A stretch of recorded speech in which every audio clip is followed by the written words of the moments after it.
going to talk about how you can turn your knee bar into a calf slicer. So they are synonymous with each other. So this is going to be a little bit of a longer video because I'm going to talk a lot. So I apologize if you're just coming for a billion moves. I put as many as I could in there, okay? So what I want to do is I want to make sure that I establish my knee bar position. Now you could do this from almost any of the knee bars that we've already gone over, as well as your calf slicer positions. They are synonymous as long as my crotch is facing the quad. If you are in this position specifically, you can change these out as much as you want. And a lot of times the thing you got to remember is when someone's attacking a calf slicer, their defense is to pull or to extend their leg out. They don't want to get this compressed. Well, what does that lead to? That leads to the knee bar. Well, the defense for the knee bar is to curl the leg in.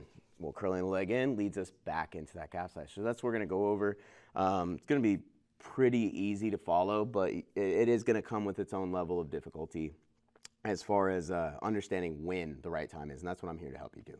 So what we're going to do is I'm going to bring my leg through, and I'm going to go into the knee bar. By this point, you should be a pro at hitting knee bars. You should get them from all over the place, right? So I'm locked in, and I'm going in for this knee bar. Now, I got a really strong guy, or maybe I've just got a bad angle, or maybe like he's been moving the whole time, and I can't keep my hips locked into that knee bar. So I'm like here, I'm off, and I'm crooked, and it's not catching. So they're able to start bending that knee back, okay? They want to get it back. They're like, no, no, no, no, I'm not getting knee barred today. So she starts activating that hamstring, she starts pulling. Now, once she starts pulling that leg in and starting to curl it in, what I want to do is I want to bring my foot just here, my hand just here, and I want that wrist to cut through it. Once I do that, I'm going to push down on her shin bone, and I want to lock a figure 4.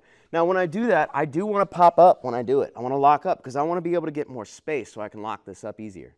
Now, once we're here, I'm going to lean back so she doesn't get that kick out anymore, and all she's going to have to use to kick out is going to be that quad. I want all of my body to fight against just her quad, so that way I have a higher chance of actually sinking this submission.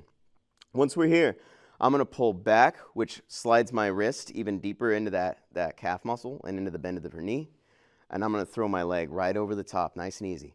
Now, once we're here, I'm going to slide up and get a gable grip, and I'm going to lock my leg on top. And if I can, I'm going to lock it through the other side. If not, then I'm going to kind of scissor my ankle over her thigh, and the other one is going to be on the other side of her thigh. So we're going to make like a little, almost a little X guard around her leg.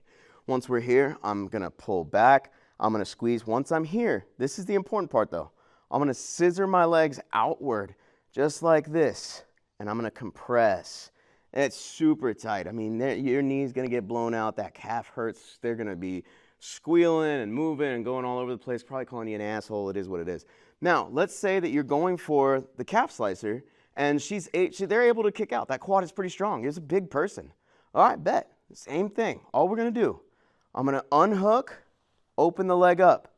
I do not stop. I don't adjust. I don't fall over. I don't do anything. First thing first, I'm going to keep this gable locked up, and I'm going to shake and shimmy that knee out. Now, it's not at the right angle. You can tell. It's pointing up this way. So once we're here and I got pressure on it, now I'm going to post with this foot right here next to her butt. I'm going to pick my hip up and turn and face her. That's the angle we're looking for.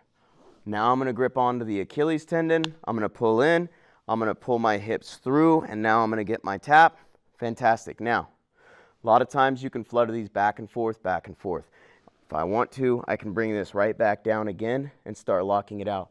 One other option that we didn't cover before when we were talking about knee bars, just because people always think it's kind of silly, but one of my favorite things that I like doing whenever I get into these positions is I like diving my arm back behind and then using my knee bar like this, because now I have perfect control of her knee, and the ability to rotate is pretty difficult. What I do is I bring my arm back, and I either grab onto my own ass, or I lock my hands up behind my back. Now, if I have the ability to do the second, that's what I'm going to do, because I can connect them, and the ability to rotate is dependent on how much she wants to tear her knee.